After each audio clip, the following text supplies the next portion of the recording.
My bill does a number of things. First and foremost, it deschedules marijuana from the list of controlled substances, thus making it no longer illegal in federal law. That to me is a very important step, but it is just a beginning. The next thing it does is retroactively expunges people who have been convicted for use and possession of marijuana. Remember, these are charges that follow people for the rest of their lives, making it difficult for them to do things that we take for granted, like applying for a taxi cab license, something you can't get in many states, even if your marijuana conviction was 10, 20, 30 years ago. Or people who can't vote in some states because of their federal marijuana charge. And so it also actually creates not only a retroactive expungement, but for people that are in prison right now for marijuana-related charges, it gives them an avenue to appeal to the courts to have their sentences reduced or eliminated.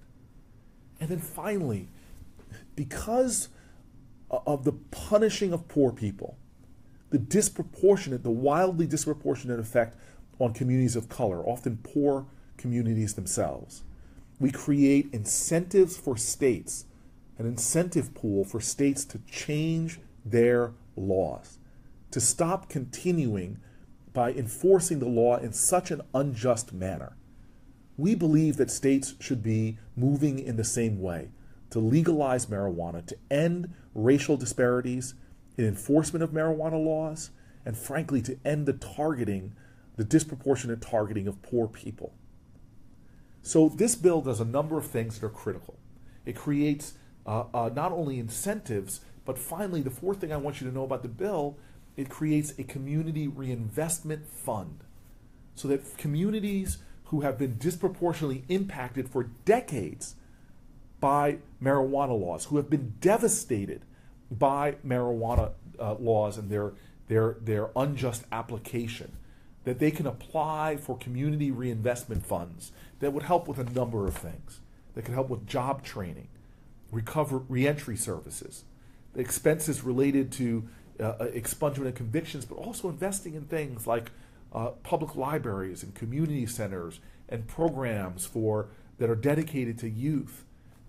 You see, it's not enough just to say, hey, marijuana is going to be illegal, let's move forward. We're going to be legalized, let's move forward.